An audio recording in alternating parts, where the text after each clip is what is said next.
Hey y'all, and welcome to week 6 of Flourishing in the Garden. Yeah, and so as we move up this week to the 6th chakra, we're focused on the third eye. And so with that, our permaculture principles for this week are, first, to produce no waste. And so we've kind of touched on this in some of our other weeks, but for this one specifically, we want to think about how we can work in whatever system we're in, whether we're in the garden or we're working in our internal landscape or we're working in relationships, to just think about how we can use the different materials, the different inputs that we're working with, and making sure that we're being conscious about how they're being used. So how the waste we might recycle or reuse that as well. So for example, in the garden, we might have different plants as they get towards the end of their growing season, and how we might reuse those and put them into a compost, or we might leave them for other animals to kind of eat from. So sunflowers are always a really fun one to leave up even as the birds start to come and kind of peck the seeds away, because one, we're supporting our ecosystem, and the birds not only eat the seeds, but they might come eat other bugs that might be pests in our garden. But another thing that it can do too is, as we're leaving those plants in the garden, it can help to support our soils. Instead of just pulling all the roots out, we can even leave them and kind of let them compost from there. So a lot of options in the garden, how we can kind of reuse or recycle, either giving other animals access to what we're using and then they recycle that for us, or something like a compost. So that is our first principle for today. And our next principle is to integrate rather than segregate.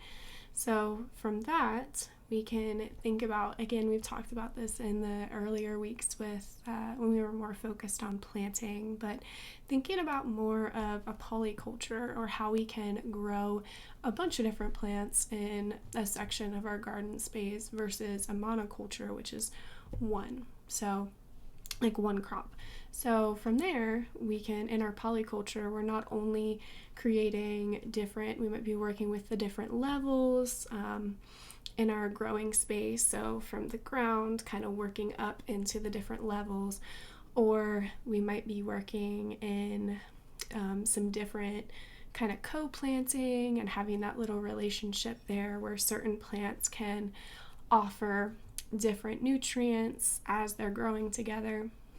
And so this principle really asks us to focus on the whole. So, right, one of our other principles is work from patterns to details. And so with this one, with the integration, we're really looking at a whole system here.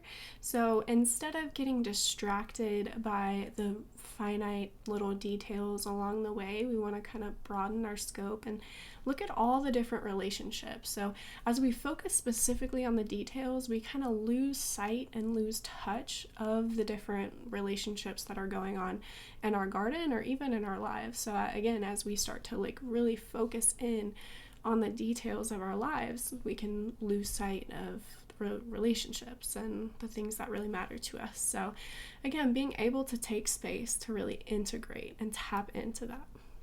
And so as I mentioned, the different layers of growing, we can also incorporate food forests here. And so that is some systems observe 7 different layers, some observe 9, I've even seen 12 different layers, but essentially working from the ground up, working with different plants that might grow into a bush, they might grow tall, that might provide structure for other plants to grow up on. And then we can think about smaller trees, we can think about like medium trees, fruit trees, like apples and pears, or we might even think about larger trees like maples and oaks and pines that might provide more shade for our space.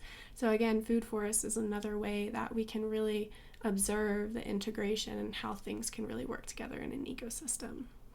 So those are our 2 permaculture principles for the week. So yeah, thank you.